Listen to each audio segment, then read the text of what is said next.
Bonjour, je m'appelle Violaine Jacquemin.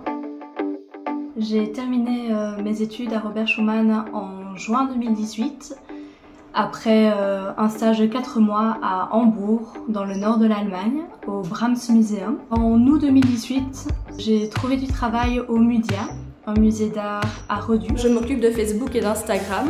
C'est toujours chouette de savoir un petit peu, de découvrir comme ça des artistes qui se trouvent dans le musée. Et 3 ans plus tard, j'ai postulé à la Maison du Tourisme de la Forêt de Saint-Hubert en tant que chargée de projet, où je suis toujours depuis ce moment-là. Je me suis inscrit en tourisme durable parce que c'est vraiment ce que je voulais faire, c'est-à-dire essayer de valoriser ma région, de développer des projets. Ici, je suis engagé à mi-temps pour le tourisme, à mi-temps pour la culture, et là-dedans, je dois essayer de caser un peu de communication. Au niveau touristique, je m'occupe de l'accueil ici à l'Office du tourisme, je m'occupe du développement de projets. Au niveau de la communication, je m'occupe essentiellement de la publication du bulletin communal, de la newsletter électronique et du site internet, page Facebook.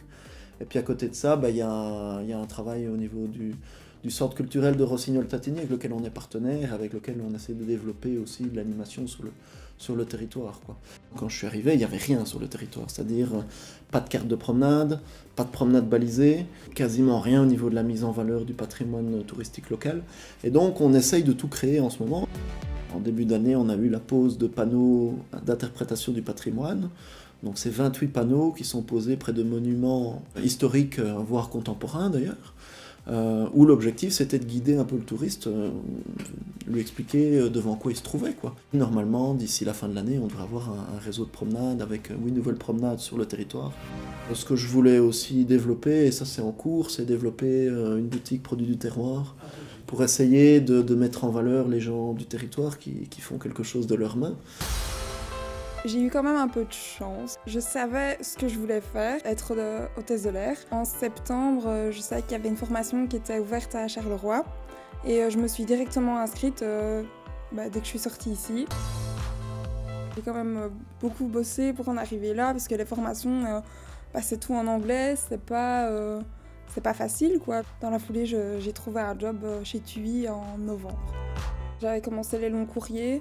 Et je me suis dit, voilà, j'ai touché un peu à tout ce que je voulais faire. Toujours par hasard, je passe un entretien chez TUI encore. Je vends des voyages et moi je suis un peu spécialisée, on va dire, pour des itinéraires, donc des circuits touristiques. Donc je crée un peu, en fonction des différents critères des clients, des itinéraires partout dans le monde, mais aussi en France comme en Belgique.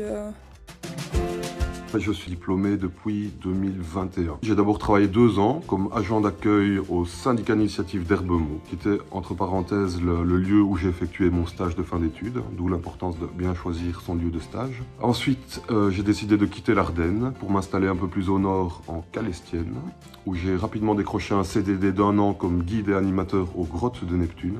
C'est un site karstique où l'on peut visiter des galeries souterraines creusées par l'eau à travers le temps. En gros. Aujourd'hui, j'ai décidé de ne pas signer la prolongation de contrat qui m'était proposée pour rentrer dans mon Ardenne. À l'heure actuelle, j'ai déjà des contacts assez avancés avec le château de Bouillon qui recherche un guide français-néerlandais, mais aussi et surtout avec le syndicat d'initiative de Bertry qui cherche un employé permanent capable d'assurer non seulement l'accueil des visiteurs, mais également de s'occuper de tout ce qui est événementiel et promotionnel. J'ai passé mon entretien d'embauche hier soir à 21h30, ce qui n'est pas commun. Et j'ai reçu un appel ce matin qui m'annonçait que c'était moi qui avais été sélectionné, à l'unanimité. Donc je suis assez fier à l'heure qu'il est. J'ai essayé d'autres choses avant d'arriver ici, donc j'étais pas, on va dire, une cible acquise dès le départ. J'avais quand même cette idée dans la tête de poursuivre mes études. J'étais quand même tentée par l'idée de faire le master en sciences et gestion du tourisme. C'était un complément assez intéressant par rapport à mon bachelier, c'est-à-dire qu'on était surtout formés dans l'idée de faire de la recherche après. Je suis chargée de projet à la Maison du tourisme du Pays de Bouillon en Ardennes. Donc je travaille à Bouillon. Moi, je travaille sur le développement de circuits thématiques vélo.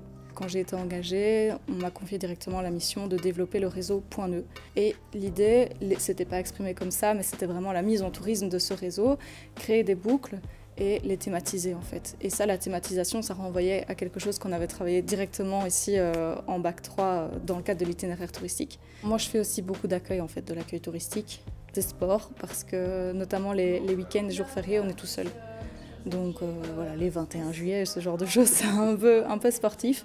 Mais après, je me plains pas parce que quand je suis sortie d'ici, j'ai vraiment dit que je voulais faire de l'accueil touristique. Ça, c'était la résultante directe de mon stage.